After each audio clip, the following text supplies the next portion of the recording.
ये सब क्या है?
प्लीज ये दरवाजा खोल दो। प्लीज ये दरवाजा खोल दो। दरवाजा खोलो। क्यों क्यों क्यों?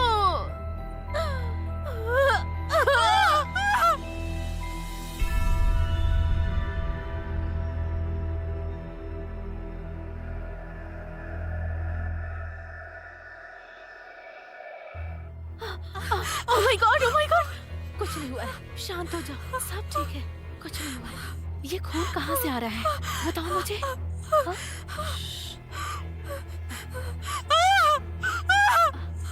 ये चोट तुम्हें कैसे लगी? नहीं, तुम यहाँ कैसे पहुँचे? नहीं, मैं कहाँ हूँ?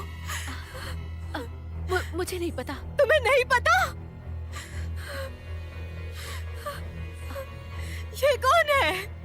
मुझे नहीं पता, मुझे नहीं पता।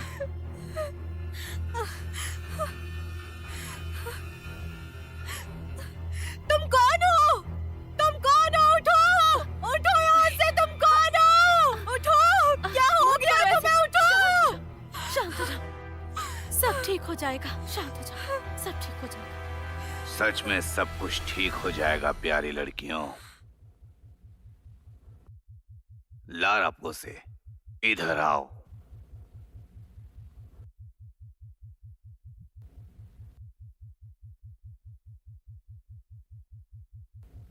नेटली फील्ड्स, प्लीज इधर आओ।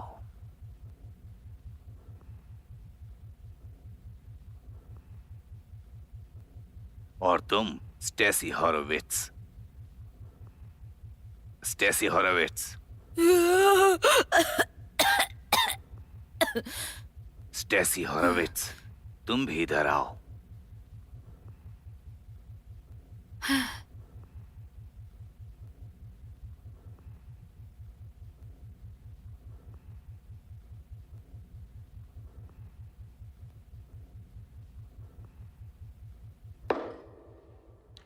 कुछ मत बोलना, एक लफ्ज भी नहीं।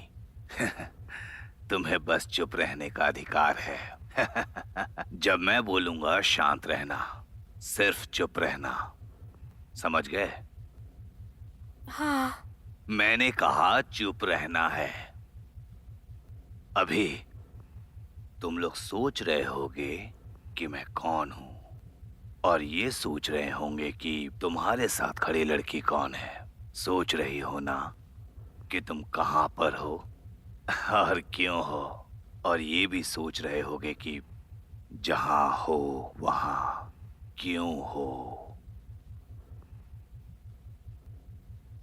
तुम सब ने एक बहुत बड़ा और भयंकर पाप किया है।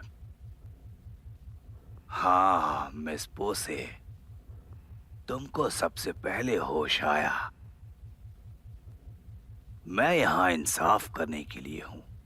तुम्हारा दुर्भाग्य है कि मैं कोई वकील नहीं हूँ और ना ही कोई पुलिस हूँ और ना ही कोई जज हूँ। समझ रही हो ना, मैं तुम्हारा जज नहीं हूँ। नहीं, मैं बिल्कुल तुम्हारा जज नहीं हूँ। मैं हूँ तुम्हारा जेलर। जेल? कौन सी जेल? मैंने कहा ना चुप रहो।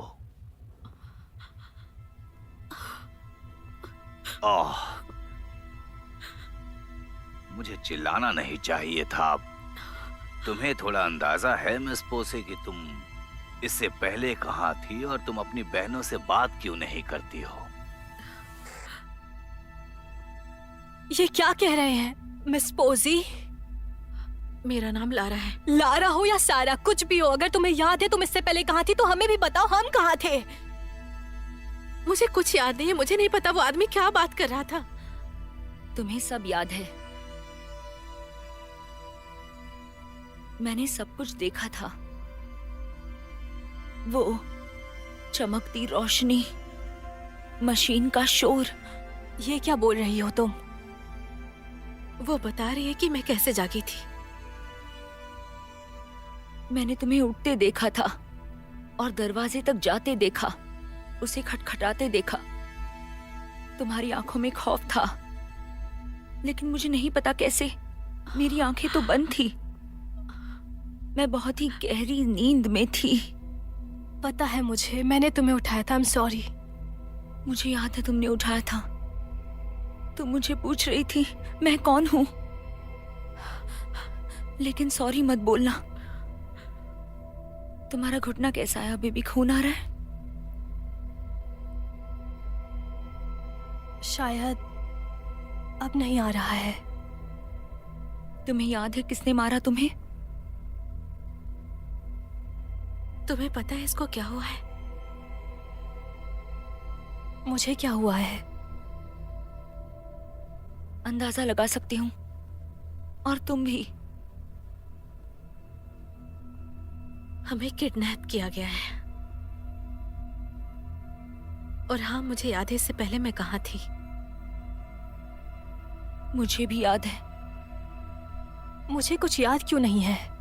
क्योंकि हम सबको ड्रग दिया गया है और हम सबको अलग अलग असर हो रहा है। इसका ज़ॉम्बी की तरह हाल है, सब कुछ पता है, लेकिन बता नहीं पा रही है। तुम्हें कुछ याद नहीं है। और पहले मैं उठी थी।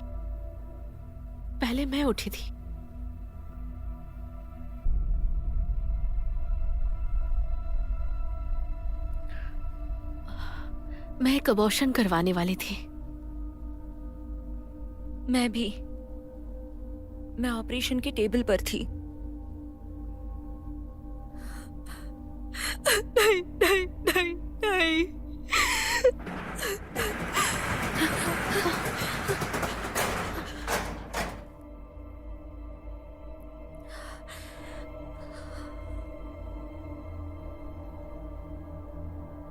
तुम सब ऑपरेटिंग टेबल पर थी।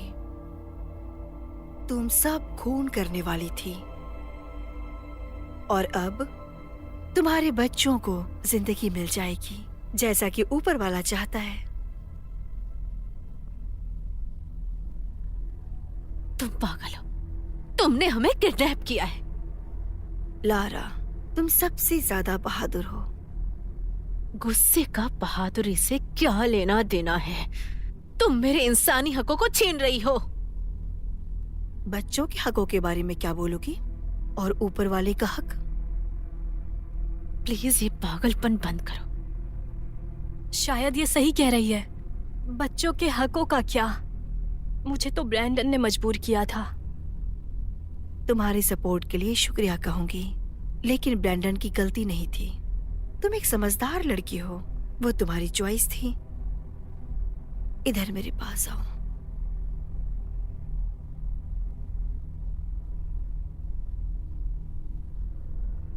तुम्हारी चॉइस थी तुम्हारे बच्चों को मारना। ब्रैंडन का इसमें कसूर नहीं है ना? ये सब मत सुनो नेटली, ये पागलपन है।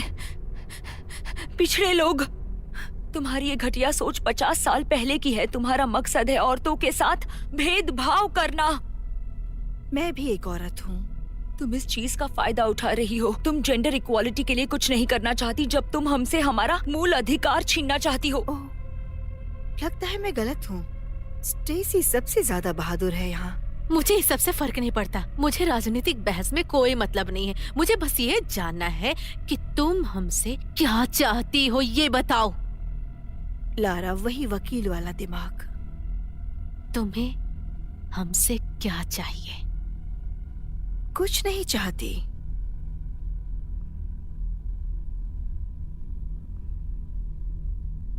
डिमांड, तुम यहीं रुकोगी, इसी रूम में, अगले 7 महीने तक, जब तक कि तुम लोगों के एक साथ बच्चे नहीं हो जाते।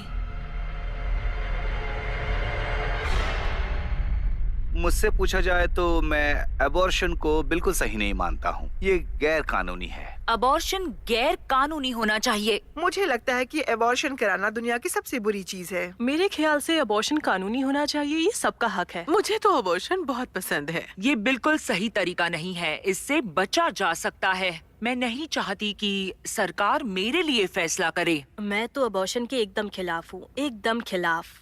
ये बहुत ही नाजुक विषय लगता है, किसी और को उसके शरीर के बारे में बताना। किसी के साथ हो सकता है जिसको इसमें यकीन है, वो नहीं करता है बस। मुझे नहीं लगता कि बच्चों को मारना चाहिए, लेकिन एक औरत अपने लिए चुनाव कर सकती है। इसलिए मैं मुद्दे के लिए थोड़ी कंफ्यूज हूँ। मैं दोनों पहलू के साथ हूँ। मुझे लगता है कि हर किसी के पास चुनाव का हक होना चाहिए। मूल सवाल है कि जिंदगी शुरू कब होती है। मुझे लगता है कि रूढ़िवादी ये कहेंगे कि माँ के पेट में ही शुरू हो जाती है। मेरा मानना है कि जिंदगी जो है वो गर्भ में ही शुरू हो जाती है। चाहे औरत कितने ही महीने प्रेग्नेंट क्यों ना हो, ये फिर भी उसका चुनाव ही, ये उसका शरीर है। कुछ एक्सट्रीम केसेस को छोड़कर, जैसे बलात्कार या मतलब जब कोई बच्चे का अच्छा ध्यान न रख सके। वो शायद अपना बच्चा नहीं चाहती होगी। वो शायद हो सकता है कि मुझे नहीं पता, बच्चे को सीढ़ी से गिरा दे या कहीं फेंक दे। हो सकता है किसी समय पे उससे छुटकारा पा ले। मैं किसी का अबॉर्शन कराना जायज नहीं समझती हूँ। अगर कोई औरत इतनी बेवकूफ है कि वो इन हालातों में है, तो वो उसकी प्रॉब्लम है। मुझे लगता है सरकार को इसे गैर कानूनी करना गलत मुझे होगा। लगता है कि अबॉर्शन इलीगल होना मुझे इस चाहिए। बारे में मम्मी पापा से पूछना होगा।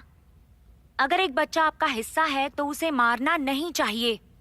मासूम लोगों की जान के हक के लिए कोई बोल नहीं रहा है। जैसे तमाम सरकारी मर्द इसका फैसला ले रहे हैं, मतलब ये राजनीति मुद्दा होना चाहिए, इस पे बात होनी ही चाहिए। मैं सुप्रीम कोर्ट के रो वर्सेस वेड के डिसीजन को पलटता हुआ देखना चाहता हूँ। स्टेसी, हमारे साथ आओ। कमाल है ना हमारा लोकतंत्र और इतनी सारी अलग अलग नजरिए।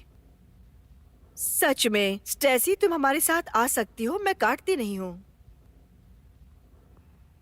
क्या तुम जानना नहीं चाहोगे कि तुम्हारे यहाँ रुकने की वजह और माँ बनने की सुंदरता?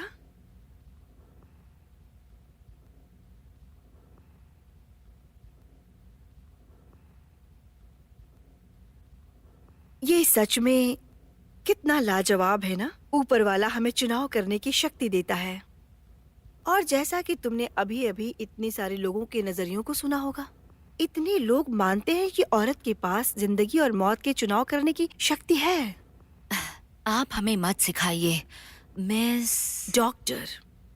डॉक्टर विक्टोरिया वाइस, एक मेडिकल डॉक्टर, 30 साल से ज्यादा OBGYN अनुभव वाली डॉक्टर, मतलब ऑब्स्ट्रेसियन और गायनेकोलॉजिस्ट दोनों में सर्टिफाइड।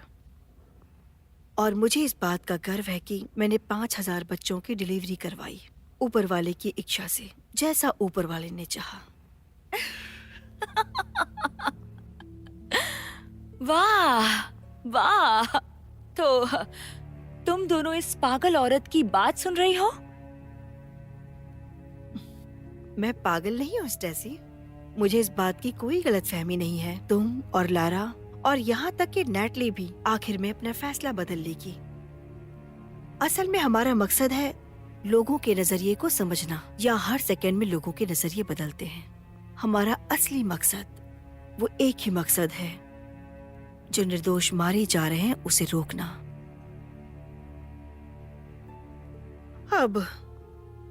अब हम मुद्दे पर बात करते हैं। हमें यहाँ कब तक रुकना होगा? मतलब मुझे अभी रोशनी दिख रही है। मुझे पता है मैंने बहुत गलत किया था। अब मैं फिर कभी अबॉर्शन के बारे में सोचूंगी भी नहीं। हार मत मानो लारा। प्लीज टेसी, तुमसे नहीं पूछा मैंने कि मुझे क्या करना है। तुम्हारी और डॉक्टर की जरूरत नहीं है। मेरे लिए सब बहुत ज्यादा है। सब कुछ बहुत ही डरावना है और मुझे अब सही और गलत की पहचान हो चुकी है। और मुझे ये भी बहुत ही अच्छे से पता है कि अबॉर्शन के इंसान की जिंदगी लेने के बराबर है।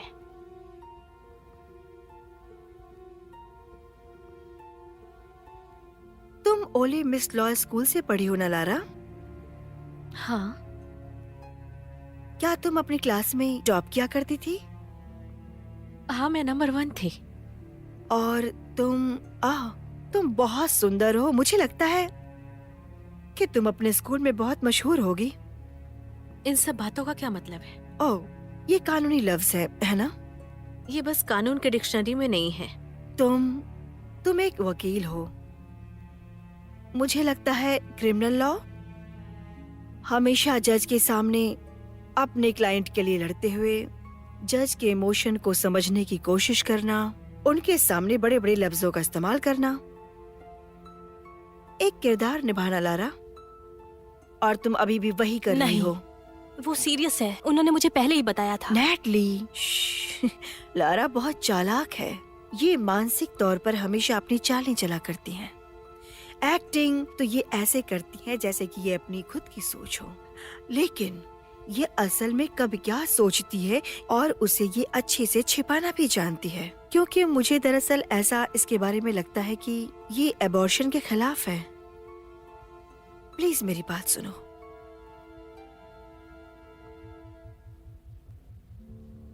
तुम तीनों के पास जिंदगी चुनने का एक मौका था, और तुमने वो गवा दिया। तुम्हें बताया गया था कि बच्चे पैदा करने तक तुम डॉक्टर वॉइस के साथ रहोगी और वो कभी नहीं बदलने वाला। डॉक्टर वॉइस, अगर तुम लोगों को भागने का ख्याल भी आया तो कान खोलकर सुन लो कि यहाँ से 100 किलोमीटर तक कोई आदमी नहीं मिलेगा। हम कहाँ पर हैं? ये बात हमेशा याद रखना। जब मैं बोल रहा हूँ तो अपना मुंह बंद रखो जब तक तुम्हें बोलने को ना कहा जाए। डॉक्टर वॉइस,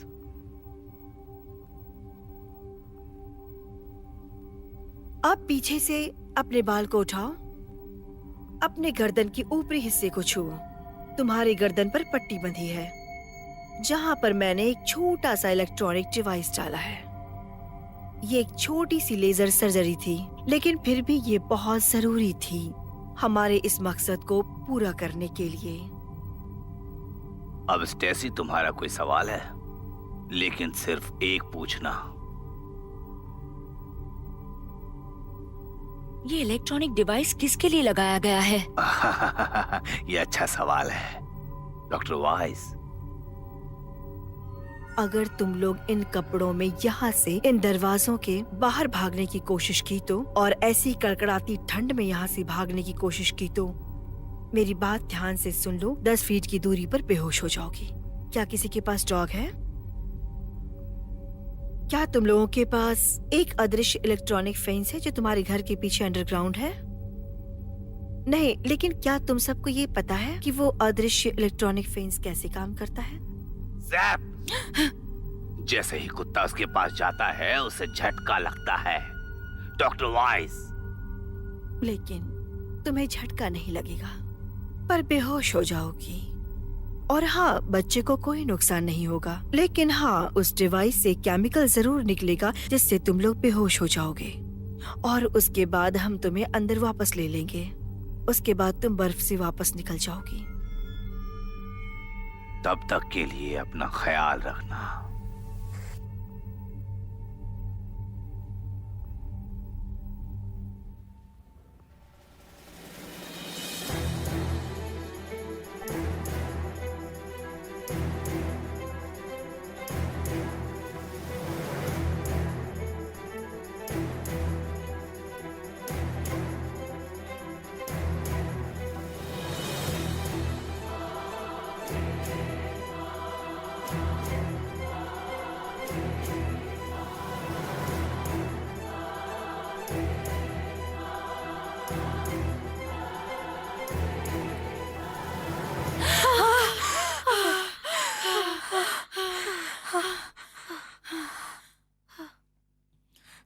कोई सपना देखा?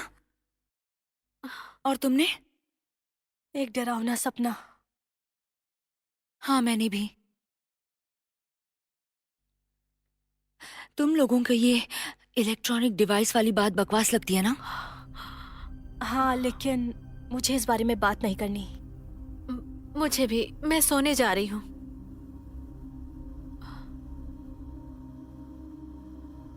मैं उस पागल डॉक्टर को ठिकाने लगा सकती हूँ। लारा, लारा, हम तीनों उससे आसानी से निपट सकते हैं। तुम्हें नहीं पता उस दरवाजे के पीछे क्या है और कौन है? क्या पता कोई ना हो। ऐसा भी हो सकता है हमने बस उसे टीवी पर देखा है। लेकिन क्या पता बाहर और लोग भी हो। तुम समझ नहीं रही हो? वो हमें कुछ नहीं करने वाले। वो कुछ नहीं करने वाले क्योंकि वो बच्चों को नहीं कुछ कर सकते। वो एक छोटी सी बच्ची है, लेकिन तुम और मैं समझदार हैं। चलो चलें।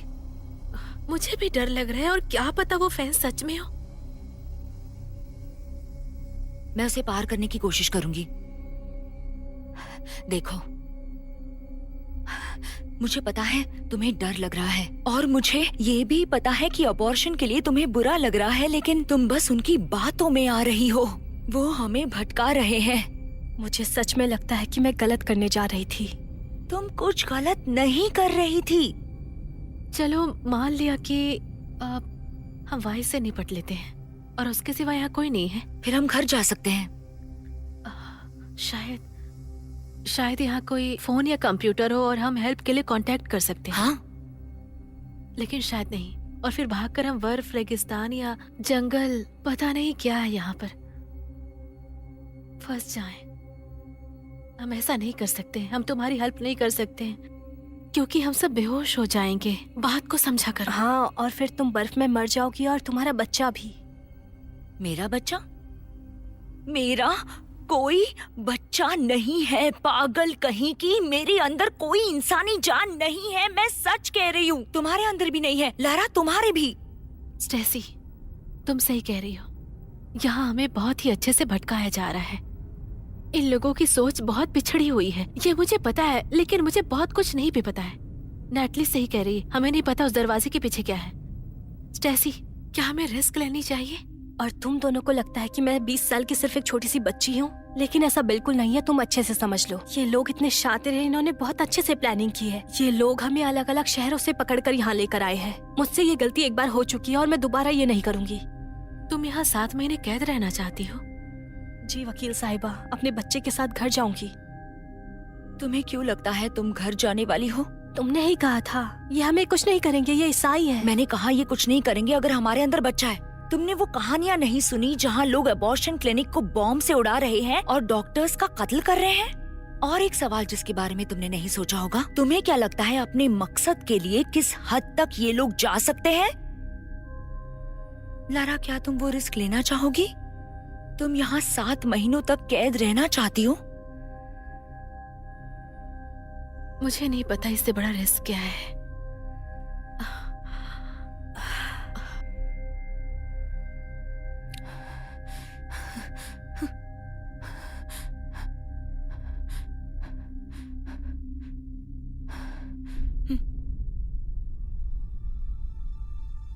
बिल्कुल, अबॉर्शन कभी भी एक दानवीय प्रक्रिया है। बिल्कुल, लेकिन तुम्हें उससे क्या?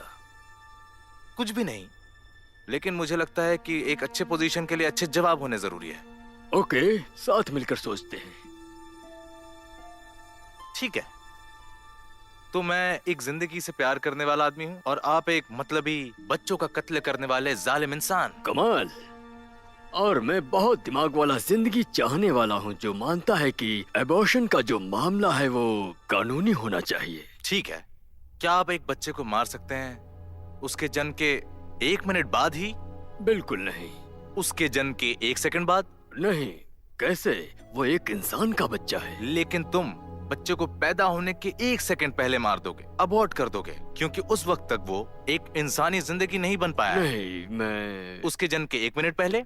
नहीं उसके जन्म के 1 दिन पहले, 1 हफ्ते, 10 दिन पहले? नहीं, उस वक्त तो एक इंसानी जिंदगी है। पैदा होने से 1 महीना पहले तो आप उसे पक्का मार दोगे? मतलब या फिर बच्चे के पैदा होने के 45 दिन पहले, पैदा होने से 2 महीना पहले, आखिर ये मांस का टुकड़ा कब एक इंसानी जिंदगी में तब्दील होता है? 3 महीने पहले। ठीक है, तो 3 महीने में एक फीटस अचानक से एक इंसानी जिंदगी में तब्दील होता है और उसके 1 दिन पहले वो बेजान था। उसका कत्ल किया जा सकता था और माँ के गर्भ से निकाला जा सकता था।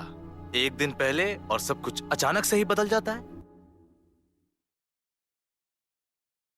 मजा आ रहा है? ओ हाँ, ये दोनों कमाल के हैं। हाँ, इस आदमी की बातें काफी जायज है। मेरा मतलब है, अगर तुम ये मानती हो कि भ्रूण एक इंसानी जिंदगी है, तो ये भी मानना पड़ेगा कि कभी तो वो इंसानी जिंदगी बनता ही है। और तुम्हें नहीं पता होता कि वो बदलाव कब होता है। तो हम अबॉर्शन को मानने वाले, हम हमेशा एक इंसानी जिंदगी खत्म करने के रिस्क लेते हैं, है ना? इसके पहले कि मैं कुछ और बोलूं, मैं तुम लोगों को कुछ और समझाना चाहती हूँ।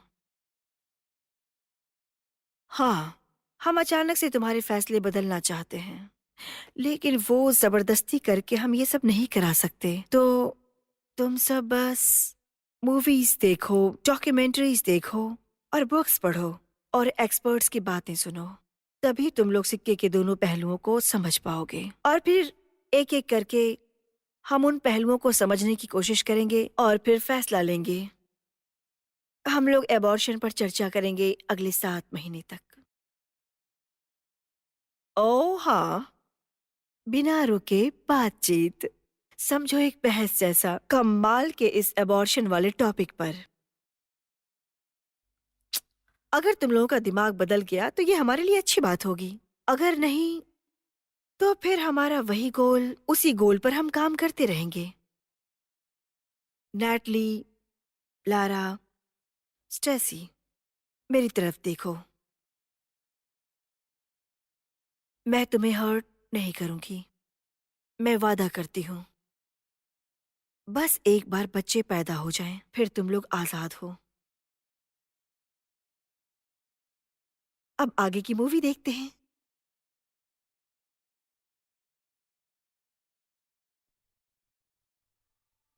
मुझे नहीं पता।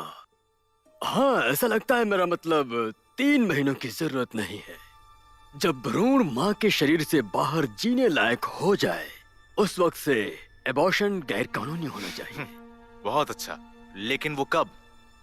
मुझे लगता है एक बच्चा 5 महीनों के बाद माँ के शरीर से बाहर जिंदा रह सकता है। 5 महीने? तो इस बात से हमने आखिर साबित कर ही दिया कि एक भ्रूण 5 महीने बाद अचानक से, एक भ्रूण चमत्कारी रूप से एक इंसानी जिंदगी में तब्दील हो जाता है 5 महीनों में। हाँ, बिल्कुल सही। ठीक है, मानता हूँ, लेकिन 1973 में यूनाइटेड स्टेट्स के सुप्रीम कोर्ट ने एक कमाल का फैसला लिया था रो वर्सेस वेड के केस में कि एक बच्चा कभी भी अपनी माँ के गर्भ के बाहर 5 महीनों तक नहीं रह सकता। कम से कम 6 महीनों के बाद एक बच्चा अपने माँ के शरीर के बाहर जिंदा रह सकता है। तो 1973 में 5 महीनों के वो बच्चे इंसान नहीं थे क्या? माफ कीजिएगा, आपने उन सारे बच्चों को मार दिया साल 1973 में। तब वो बच्चे नहीं थे, लेकिन आज वो बच्चे हैं। तुम्हें प्रॉब्लम अच्छे से समझ में आ गई है। लोग, विज्ञान, कोई भी नहीं ये पता कर पाया कि कब एक भ्रूण अचानक से इंसानी जिंदगी में बदल जाता है। प्रोपेगेंडा, घटिया, बकवास। तुम्हारे पास इसका क्या तर्क है? सिंपल है, ये मेरी बॉडी है, मैं इसके साथ जो चाहे कर सकती हूँ जब तक आखिर कब तक? जब तक मैं चाहूं।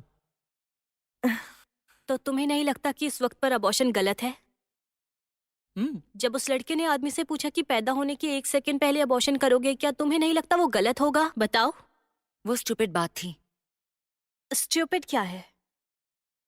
जब तक तुम चाहो, यही कानून है क्या लारा? नहीं, बिल्कुल ऐसा कोई कानून नहीं है डॉक्टर वाइस। एक वक्त के बाद अबॉर्शन गैर कानूनी है और माँ की जान को कोई खतरा नहीं है। तो तुम्हारा मानना है कि एबॉर्शन अगर कानूनी है तो मतलब सही है? हमारी दुनिया में कानून है, एक समाज के तौर पर हमने कानून बनाए हैं और हमें उनको अच्छे से निभाना चाहिए, तो हम उस कानून को जरूर निभाएंगे। तो अगर ये कानूनी है तो सही है। तुम कानून को नैतिकता के बराबर समझती हो? गुलामी का क्या, वो कानूनी था लेकिन अनैतिक था। हद है, तुम सच में एक बच्ची हो नाटली। बस क्योंकि कुछ कानूनी है इसका मतलब ये नहीं कि वो नैतिक हो। मैं रोज कोर्ट में बचकाने कानूनों से लड़ती हूँ, लेकिन यहाँ मैं स्टेसी के साथ हूँ। ये मेरी बॉडी है और मैं इसके साथ जो चाहे वो करूँ, एक सीमा तक। आई एम सॉरी, लेकिन हम लोग गोल गोल घूम रहे हैं। आखिर वो सर्टेन पॉइंट है क्या? तुम लोगों ने अभी अभी इस बहस को सुना है, फिर आर्गुमेंट क्यों कर रही हो? प्लीज दोबारा सुन लो। लोग, विज्ञान, कोई भी नहीं ये पता कर पाया कि कब एक भ्रूण अचानक से इंसानी जिंदगी में बदल जाता है। हमने जानबूझकर 3 बहुत समझदार औरतों को चुना है। क्या तुम में से कोई बता सकता है कि कब एक भ्रूण अचानक से इंसानी जिंदगी में बदल जाता है? क्या ये 3 महीने, 4 महीने, 5 महीने में? शायद मुझे फर्क नहीं पड़ता। रुको स्टेसी, मैंने कहा बात करेंगे, शायद बहस भी, लेकिन तुम इस तरह से नहीं जा सकती हो। मेरे पास अबॉर्शन करने का कानूनी हक है, मेरे पास चुनाव का हक है। बात यहीं खत्म होती है। इंटरेस्टिंग। एक समझदार औरत के लिए तुम बहुत उत्तेजक और प्रेडिक्टेबल हो, समझ रही हो ना? मैं किस तरह से अबॉर्शन के पक्ष में अपने मत रख सकता हूँ? तुम बस एक औरत के चुनाव के अधिकार के बारे में और उसके अपनी बॉडी के साथ कुछ भी करने के हक के बारे में बात कर सकते हो, और उसके कानूनी हक के बारे में भी। हालांकि बात यह है कि ये कानूनी हक 5 मर्दों ने मिलकर ही बनाए थे। तो मेरे पास कोई तर्क ही नहीं है कि हम सच में किसी इंसानी बच्चे की हत्या नहीं कर रहे हैं। नहीं, एकदम सही कहा। लेकिन जब तुम इतने अच्छे तरीके से कानूनी हकों वाली बकवास और एक औरत के चुनाव के हक की बात बोलते हो तो लोग कंफ्यूज हो जाते हैं। उन्हें कुछ समझ में नहीं आता और मानने लगते हैं कि एबॉर्शन कानूनी है तो सही है।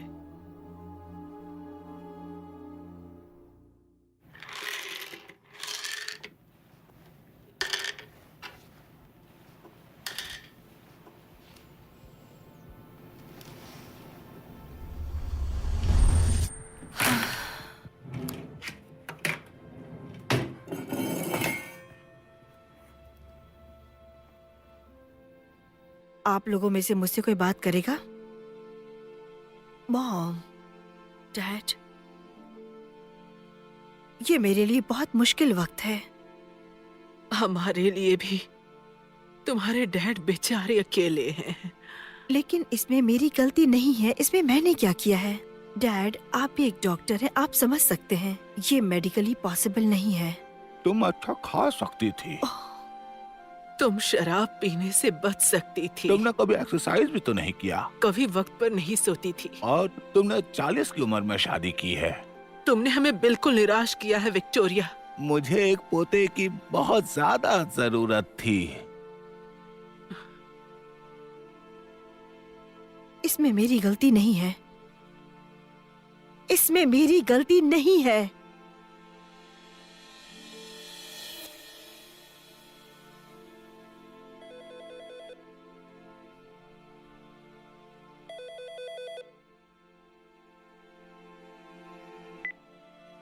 क्या? रैंडी, रैंडी, प्लीज तुम मुझसे बात करो। फोन उठाने के लिए तुम्हारा बहुत बहुत शुक्रिया। और अब तुम मुझसे फोन पर बात करोगे? हाँ, मैं यही हूँ। मैं प्रेग्नेंट हूँ। मैं माँ बनने वाली हूँ। नहीं, तुम नहीं हो विक्टोरिया। हाँ, मैं हूँ, मैं प्रेग्नेंट हूँ। याद है ना हम पिछली बार मिले थे? वो 2 महीने पहले की बात थी। हाँ, मैं 2.5 महीने से प्रेग्नेंट हूँ। हाँ, ये मेरे साथ एक चमत्कार हुआ। झूठ मत बोलो विक्टोरिया, तुम बच्चा पैदा नहीं कर सकती, समझी? नहीं, तुम समझ नहीं रहे हो, ये सच है। तुम्हें अभी घर आना चाहिए। नहीं विक्टोरिया, तुम समझ नहीं रही हो। मैं वापस नहीं आ सकता, कभी नहीं। इसका मतलब कभी नहीं। तुम्हारे साथ वहाँ कौन है? मुझे माफ करना, मुझे परिवार की जरूरत है। तुम्हारे साथ वहाँ कौन है? बताओ मुझे। मुझे माफ करना, मुझे फैमिली की जरूरत है।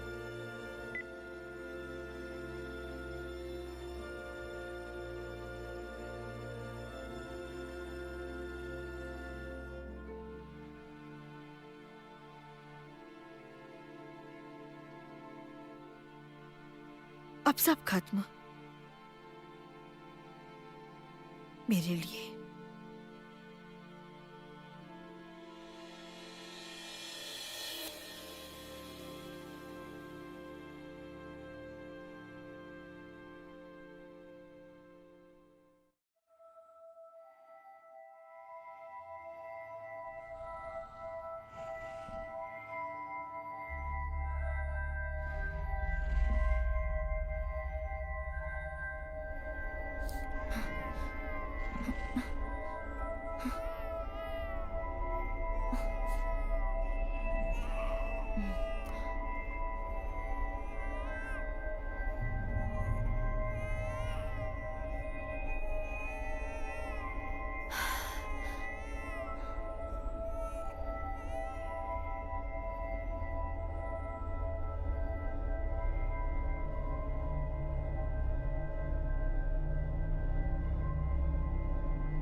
क्या तुम? मुझे माफ करना। रात को ये कैसा शोर होता है? कैसा शोर? तुम्हें सब पता है कैसा शोर मेरे पैरों के पास होता है। तुम थी क्या?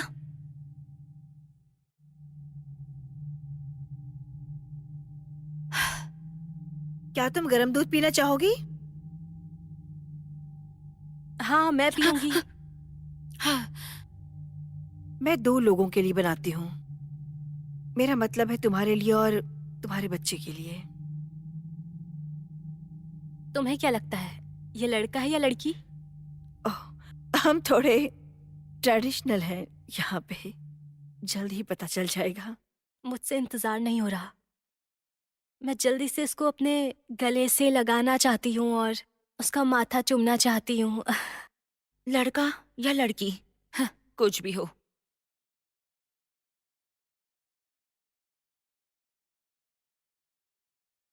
कितनी बुरी बात है, इतने वक्त के बाद भी ये बिल्कुल नहीं बदली। शायद कभी नहीं। लारा भी नहीं।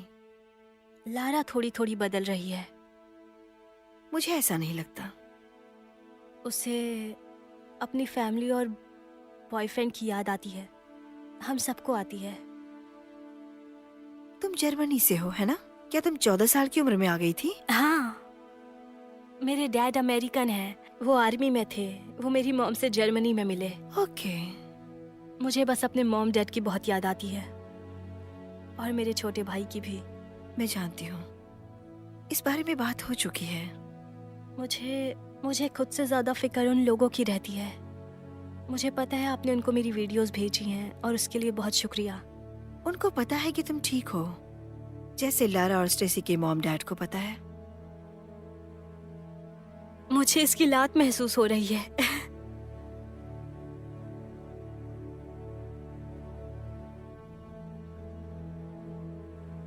ये जिंदगी काफी कमाल की है ना?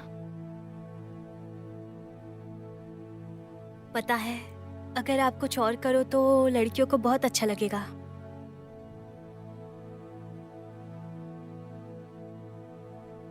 कर पाई तो जरूर करूंगी। क्या आप हम सबको अपने फैमिली मेंबर के वीडियोस भेज सकते हो? ताकि हम भी उनसे बात कर सकें और देख सकें वो ठीक ऐसा है। करना ठीक नहीं होगा।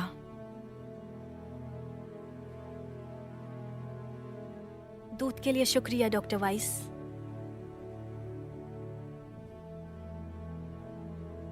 मैं मिस्टर लेशन से बात करती हूँ। सच में? हाँ, तुम्हारे बच्चे की हेल्थ के लिए अच्छा होगा। बिल्कुल होगा। अगर इसे अपने दादा दादी की आवाज सुनाई देगी तो। हाँ, शायद इंटरनेट से ही करना सही रहेगा। ये है लोग जो कुछ समझदारी की बात कर रहे हैं। सही कह रही हो। हाँ, ये बहुत ही मुश्किल काम है लड़कियों। तुम लोग इसे पूरी तरह समझ नहीं पा रहे हो। तुम्हें पता भी है मैं किस बारे में बात कर रहा हूं। बोलो। नहीं। प्रेग्नेंट औरतें हमेशा खाती रहती हैं। डॉक्टर वाइस, ये तुम्हारे लिए नैटली, और बाद में तुम दोनों के लिए भी यही रहेगा। हाय बेटा। डैडी। मैं बस ये कहना चाहता हूँ कि तुमसे बात करके आज मुझे बहुत ही ज्यादा खुशी हो रही है।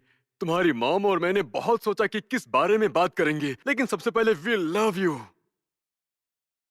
लव यू बेटा।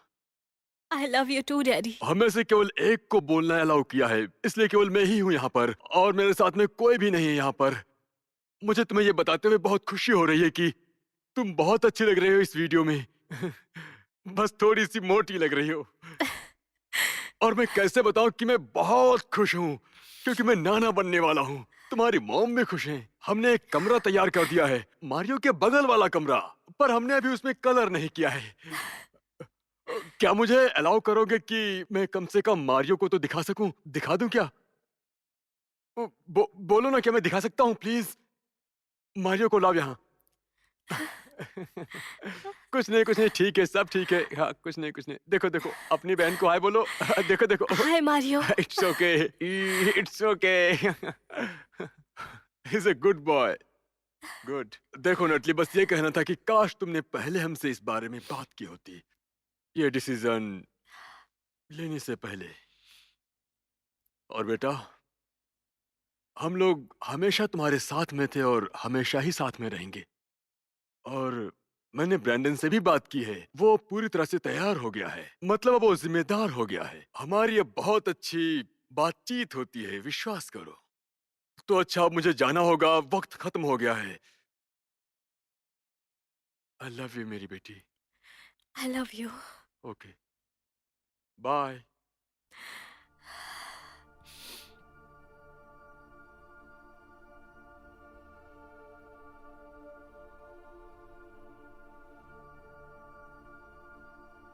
£140। That's good.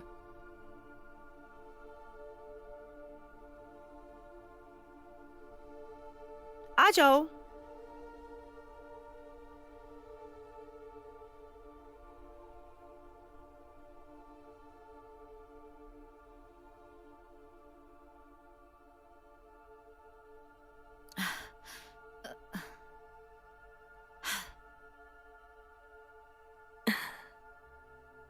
मुझे लग रहा है कि ये बच्चा घूम रहा है। पैरों में कोई दर्द? नहीं। हाथों में? नहीं। कमर में किसी तरह का कोई दर्द हो रहा है क्या? आपका मतलब 30 पाउंड और वजन बढ़ने के बाद? स्टेसी, क्या कमर में कोई दर्द है? नहीं। तो चिंता करने की कोई जरूरत नहीं है। सब ठीक है? हाँ, ठीक है। फैंटास्टिक। कमाल की डॉक्टर हो तुम। तुम्हारे पास 30 साल का एक्सपीरियंस है और बोर्ड सर्टिफाइड हो। तुम भूल रही हो, इस दुनिया में मैंने 5000 बच्चों की डिलीवरी करवाई है। तुम्हारे सारे ब्लड टेस्ट नॉर्मल हैं। प्रेग्नेंट औरतों के लिए कुछ खास इलाज नहीं होता है, जब तक कि कोई खास दिक्कत ना हो प्रेगनेंसी में। जाओ, अब टीवी देख सकती हो।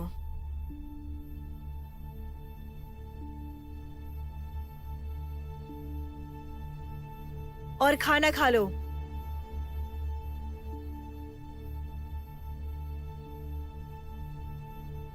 लारा, अब तुम्हारी बारी है।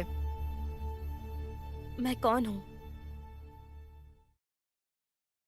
Doctor vice, doctor vice. JAP! अब तुम्हारी बारी है।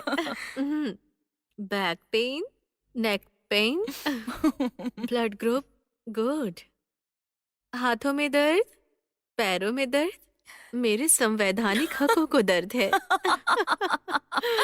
बैड हेल्दी बच्चा है तुम्हारा, है ना? जब मैं बड़ा होऊंगा तो मैं भी 3 औरतों को किडनैप करूंगा। हाँ, लेकिन अगर मेरे बच्चे को कुछ हो गया तो तुम्हें उसे फिर से पढ़ाना होगा। नहीं, मतलब अगर सच में कुछ गड़बड़ हो गई तो? मतलब अभी प्रेगनेंसी के वक्त? डॉक्टर वाइज ने कहा है हम एकदम सुनसान जगह में हैं, तो फिर मुझे नहीं लगता यहाँ आसपास कोई हॉस्पिटल भी होगा। इसीलिए डॉक्टर वाइस यहाँ है। हाँ, तो वो हमारी डॉक्टर है, लेकिन वो तो एक जेलर है जो प्रोपेगेंडा फैला रही है।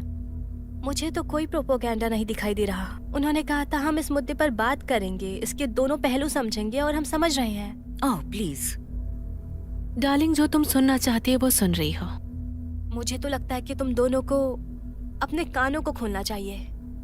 कम ऑन लारा, तुम्हें जरा भी बुरा नहीं लगा? मुझे बुरा लग रहा है कि हम इस जगह से अभी तक निकले क्यों नहीं है। तुम कहना चाहते हो इन पागलों ने हमें किडनैप करके सही किया है? मैं वो नहीं कह रही। मैं तुम्हें बताती हूँ, यहाँ से निकलने का कोई ना कोई रास्ता जरूर है। वो क्या है? अगर ये ना हो, अगर इसका कोई अस्तित्व ना हो, और अगर सच में मेरी प्रेगनेंसी में कुछ गड़बड़ हो जाए तो? तुम कहना चाहती हो कि? बिल्कुल। तुम 7 महीने से प्रेग्नेंट हो स्टेसी। तुम्हारे पेट में अब एक जिंदा बच्चा है, समझ रही हो? जिसके आँख, कान, नाक और एक मुंह है। वो अभी सांसें ले रहा होगा। बाहर होता तो रोता, तुमसे प्यार मांगता। मुझे भी हंसना है, रोना है, बाहर जाना है असली दुनिया में। अगर मैं यहाँ कैदी ना होती तो? मुझे तुमसे और बात नहीं करनी।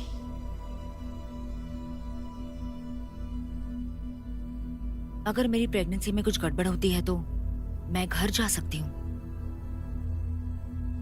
हाँ, शायद तुम उसी वजह से घर न जा पाओ। हमने शुरू से ही इस बारे में बात की थी, है ना? लेकिन मैंने इसके बारे में सोचना बंद नहीं किया।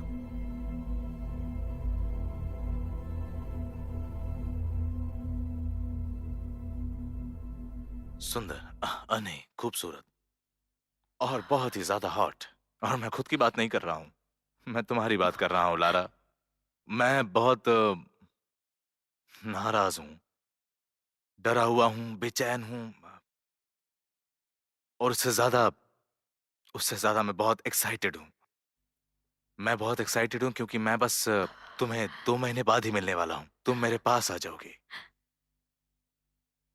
मैं तुम्हारे बिना खोया हुआ हूँ। क्लाइंट्स भी तुम्हें बहुत मिस कर रहे हैं। तुम्हारे वकील दोस्त भी, उनके पास लड़ने के लिए कोई नहीं है। मैं उसके करीब भी नहीं हूँ। मैं लारा पोजे नहीं हूँ। यहाँ तक जज फ्रायर भी आजकल शिकायत कर रहे हैं कि तुम उन्हें परेशान करने के लिए यहाँ नहीं हो। तुम उस बूढ़े को बहुत याद आ रही हो। मैं बस उन्हें बताना चाहता हूँ कि यह हम दोनों का म्यूचुअल फैसला था, साथ में लिया हुआ फैसला। हम दोनों ने यह फैसला लिया कि हम अपने करियर को पहले चुनेंगे। मैंने यह फैसला तुम्हारे साथ लिया है, और काश तुम लोग मुझे वहां पे लेके जाते। मैं भी बराबर जिम्मेदार हूं।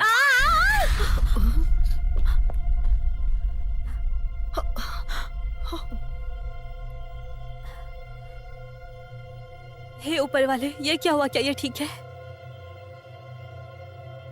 क्या ये जिंदा है? इमरजेंसी डिलीवरी की तैयारी करो, जल्दी करो। मेरा बैग और कुछ टॉवेल्स लेकर आओ। स्टेसी, स्टेसी, स्टेसी, कुछ नहीं होगा तुम्हारे बच्चे को।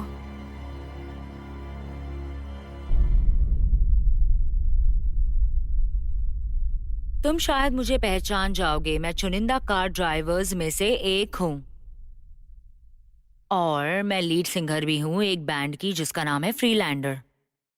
या शायद एक रियलिटी शो द क्वीन बीज से पहचानते तो होगे। हाँ, मैं उनमें से कोई नहीं हूं, लेकिन मेरी खुद की अपनी कहानी है और मैं इस डॉक्यूमेंट्री से लोगों का दिमाग और उनकी जिंदगी किसी तरह बदलना चाहती हूं। यह है औरतों के हकों के बारे में, ये है अबॉर्शन के बारे में।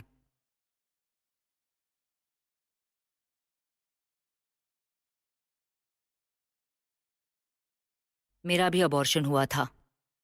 मेरा बलात्कार नहीं हुआ या फिर कुछ और नहीं हुआ। बच्चा पैदा करने से मैं मरने वाली नहीं थी, ना ही मैं ये बहाने बनाऊंगी कि मैं बहुत जवान थी या मैं तैयार नहीं थी। बस मैं ये बच्चा नहीं चाहती थी, मुझे माँ नहीं बनना था। उसके बावजूद तमाम मर्द मुझे बता रहे थे कि मुझे ये बच्चा 9 महीना मेरे पेट में रखकर पैदा करना ही चाहिए।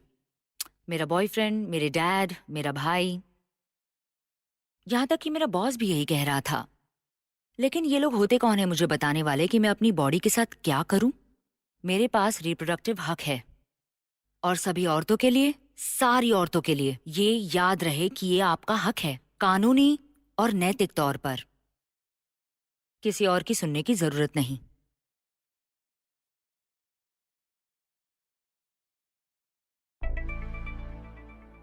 ये बहुत ही गलत हुआ कि 7 महीने और 20 दिन की प्रेगनेंसी, वो बच्चा, ओ बेचारा बच्चा।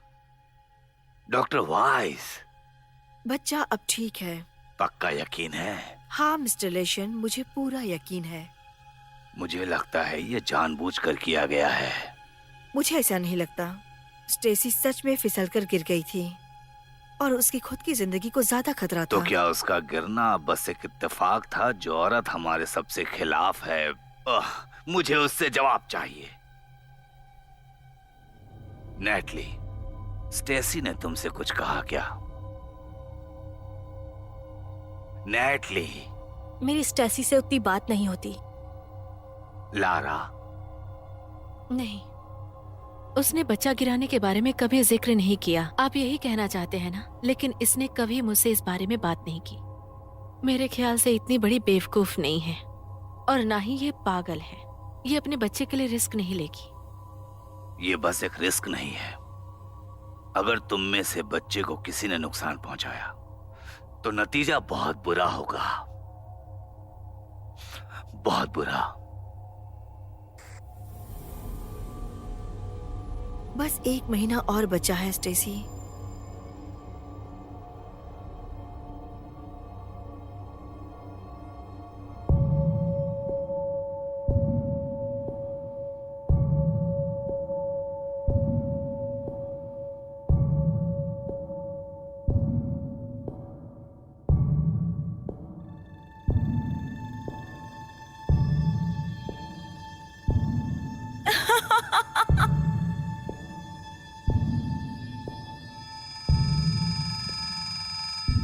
तुम्हारी बॉडी को कुछ भी करने का हक तुम्हारे पास नहीं है। अगर तुम बच्चा नहीं चाहती हो तो उसे गिरा दो। बच्चा गिरा दो। ये तुम्हारा हक है, उस बच्चे को गिरा दो। ये तुम्हारा हक है, गिरा दो। अगर तुम उसे नहीं चाहती तो गिरा दो। ये तुम्हारी बॉडी है, जो करना है वो मुझे करो। इस बच्चे की जरूरत नहीं है। जितनी जल्दी हो सके अबॉर्शन करा लो। मैं कह रही हूँ कि तुम अबॉर्शन करवा लो। ये तुम्हारी बॉडी है, तुम्हें जो करना है करो। बच्चा गिरा दो अगर नहीं चाहती हो तो। बच्चा गिरा दो। बच्चे को गिरा दो। बच्चे को गिरा दो। अपने बच्चे को गिरा दो। बच्चा गिरा दो। बच्चे को गिरा दो। गिरा दो बच्चा। बच्चा गिरा दो। बच्चा गिरा दो। बच्चे को गिरा दो। बच्चे को गिरा दो। मैं कह रही हूँ कि बच्चे को गिरा दो।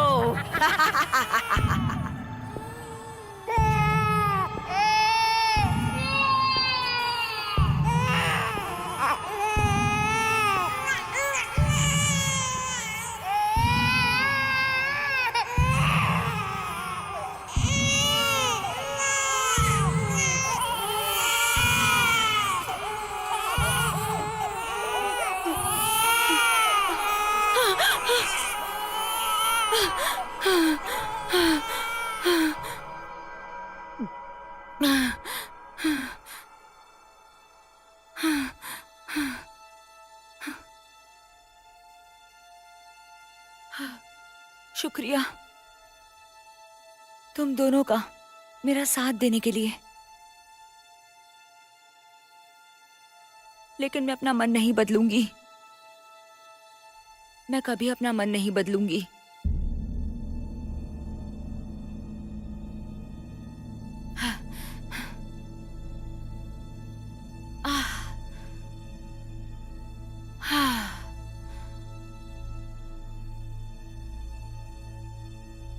मानो या ना मानो, ये कंजर्वेटिव्स तुम्हारा इंतजार कर रहे हैं। मैं उनसे लड़ रही हूँ। उन्हें और भी ज्यादा कॉप्स चाहिए थे। मैंने कहा नहीं। उन्होंने तुम्हारा नीडल एक्सचेंज प्रोग्राम को रोकना चाहा, तो मैंने उनकी धज्जियां उड़ा दी और मैंने तो उन्हें 10 कमांडेंट्स को वापस लेने के लिए मजबूर कर दिया। वो चर्च और स्टेट का सेपरेशन था या एक बहुत बड़ा केस, वो बार बार कहते रहे। कम से कम तुम्हारी बहन डिप्लोमेटिक तो है। तुम्हारे दोस्त भी मेरे कानों में कुछ कुछ बोल रहे हैं। ओके, मुझे 1 मिनट दो, मैं सुन रही हूँ। ये रियलिटी चेक है। कानून या औरत की साइड है। हर सभ्य देश ने एबॉर्शन को कानूनी कर दिया है। क्यों? क्योंकि ये नैतिक है। किसी की जिंदगी में दखल अंदाजी सही नहीं है। औरतों को अपने चुनाव का पूरा पूरा हक है। ये अहम लफ्ज है कि ये हम लोगों का हक है। ये लोगों का अधिकार है। और तुम्हारे किडनैप करने से ऐसा कुछ भी नहीं होगा। तुम लोगों ने देखा होगा कि अमेरिका आतंकवादियों से कभी बात नहीं करता है। और ये सुनो, कोई भी तुम्हारे इस ग्रुप से बातचीत नहीं करने वाला है, क्योंकि तुम लोग किसी आतंकवादी से कम नहीं हो। स्टेसी, बस तुम हिम्मत मत हारना, बस डटी रहना और कभी हार भी मत मानना। बस घर आ जाओ। शुक्रिया, शुक्रिया और शुक्रिया डॉक्टर वाइस, शुक्रिया। You are welcome. स्टेसी, सच में यहाँ सबसे अलग है। मुझे थोड़ा सा बुरा लगा कि वो अपनी बहन को अकेले देखना चाहती है। हमने सब कुछ शेयर किया था। अगर उसे प्राइवेसी चाहिए तो ये उसका हक है। मुझे लगता है शेयर करना अच्छा होता है। तो आप क्यों शेयर नहीं करती हो? मेरे ख्याल से वो अच्छा होगा। डॉक्टर वाइस, तुम मिस्टर लेशन नहीं हो लारा। मिस्टर लेशन आपके क्या लगते हैं? हाँ, वो कौन है? ये बहुत ही अच्छा सवाल है। पता है, स्टेसी को कुछ बहुत ही सीरियस इशू है। बात को मत बदलिए। मुझे लगता है कि ये जरूरी है कि हम उसे समझें। उसको बहुत ज्यादा ड्रग की लत है। क्या? कोकेन? नहीं, उससे भी बुरा। मुझे वो ड्रग एडिक्ट नहीं लगती। हेरोइन? उससे भी बुरा। मुझे नहीं पता, आप बताइए। ड्रग, सबसे बुरा ड्रग जो तुम कर सकती हो वो है प्यार, सच्चा प्यार। उसके हस्बैंड ने उसे प्रेग्नेंट किया और फिर दूसरी औरत के लिए उसे छोड़ दिया। इसलिए वो कभी डैड के बारे में बात नहीं करती है। मुझे बुरा लग रहा है। मुझे लगा उसे नहीं पता है कि डैड कौन है। जो भी हो, उसने जो कुछ भी किया बिल्कुल सही नहीं किया। तुम्हारे पहले की गलतियों के लिए कोई बहाना नहीं है। सच कहा। हम सबने गलतियां की हैं। और आपकी? मैं 50 साल की हूँ और मेरा कोई बच्चा नहीं है। मेरे पति थे, वो भी डॉक्टर थे, बहुत ही हैंडसम, स्मार्ट, सच में बहुत स्मार्ट। अगर हमारा बच्चा होता तो बहुत ही कमाल का होता। लेकिन अब उसके पास एक बच्चा है। I am sorry doctor. तुम कुछ समझी लारा? वो मुझे छोड़कर चले गए और दूसरी औरत से बच्चा पैदा किया, क्योंकि मैं बच्चा पैदा नहीं कर सकती थी। और इसकी वजह से मैंने अपनी जान लेने की कोशिश भी की। तो क्या कुछ समझी? ये ड्रग से भी बड़ा नशा है। तुम्हें पता नहीं है कि तुम्हारे पास कितना बड़ा तोहफा है। मुझे पता है। और मुझे भी पता है रोरी और मैं इस बच्चे को बहुत ही प्यार से इस दुनिया में वेलकम करेंगे।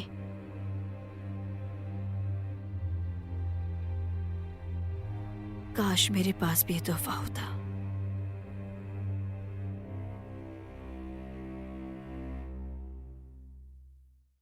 फोर। तो मुझे ये बताओ कि किस बेसबॉल प्लेयर ने एक सीजन में 400 बार मारे हैं? मुझे नहीं पता। Ted Williams. वो स्पोर्ट की बातें। कौन सी टीम और कौन सा ईयर? Red Sox 1941। कमाल है। मैं जीत गई तो मेरी बारी है। पासा फेंको। किसको पड़ी है बेसबॉल की? फोर। हिस्ट्री। जल्दी बोलो। अरे यार ये तो बहुत सिंपल है। जॉन कैनेडी का वीआईपी कौन था? Lyndon B Johnson. तुम्हें तो सब पता है पढ़ाकू। अमेरिकन राजनीति के बारे में भी किसको पड़ी है? पता है। 2 एंटरटेनमेंट। मुझे तो ये भी आता है। किस 2 बार एकेडमी अवार्ड नॉमिनी को सिल्वर स्टार मिला था और वो भी वर्ल्ड वॉर 2 में? सिंपल है, चार्ल्स डर्निंग। हाँ। क्या हुआ? लगता है वक्त हो गया है। क्या तुम ठीक डॉक्टर हो? को बुला कर लाओ। जल्दी जाओ, डॉक्टर वाइस को बुलाओ। हाँ ठीक है। जाओ। ओके। जल्दी जाओ। हाँ हाँ ठीक है, जा रहे।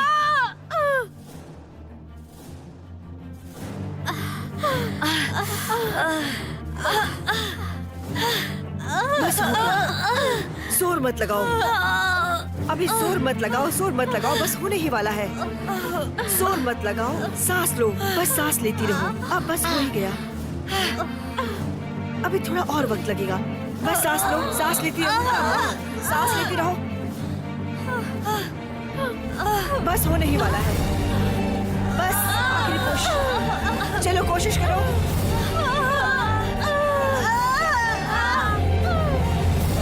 देखो इसका सिर बाहर आ रहा है।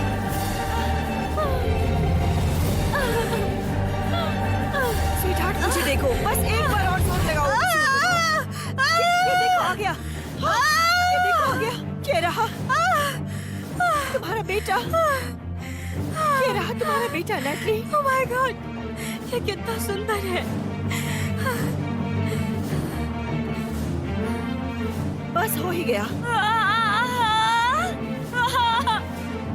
जोर लगाओ, एक बार जोर लगाओ, बस एक बार और जोर लगाओ। बस आ ही रहा है, तुम कर सकती हो। बस जोर लगाओ, एक बार और कोशिश करो, तुम कर सकती हो। बस जोर लगाओ, बाहर निकालो। ठीक है मैं तुम्हारी मदद करती हूँ। ठीक है ओके ओके, निकालो इसे। मैं तुम्हारी मदद कर रही हूँ। बस बस थोड़ा सा और, थोड़ा सा और, बस रुक जाओ। I hate you. आने दो, आने दो। ओह, बच्चे का सिर बाहर निकल रहा है। बस बाहर आ ही रहा है। ये देखो, तुमने कर दिखाया। ये रहा तुम्हारा बच्चा। ओह माय गॉड, और जोर लगाओ, थोड़ा सा और जोर लगाओ। आराम आराम से। जैसी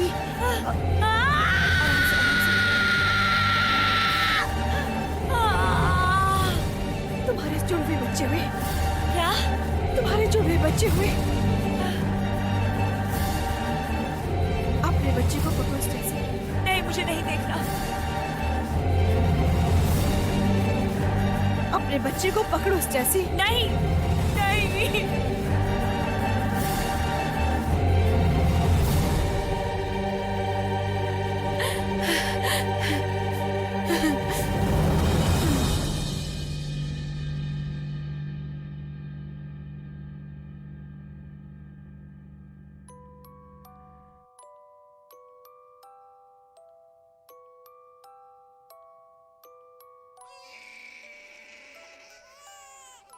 डॉक्टर वाइज, मुझे पेट में बहुत दर्द हो रहा है, चक्कर आ रहे हैं।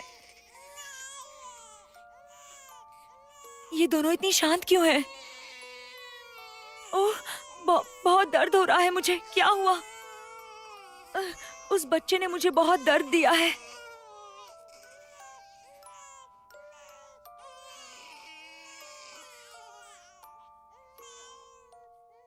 ये संभव नहीं है, संभव नहीं है। क्या क्या संभव नहीं है?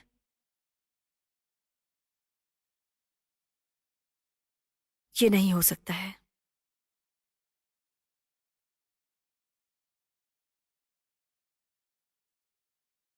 तुम प्रेग्नेंट हो। नहीं नहीं, ये नहीं हो सकता। ये असंभव है, ये नहीं हो सकता। हाँ, ऐसा हो सकता है क्योंकि तुम नर्क में हो।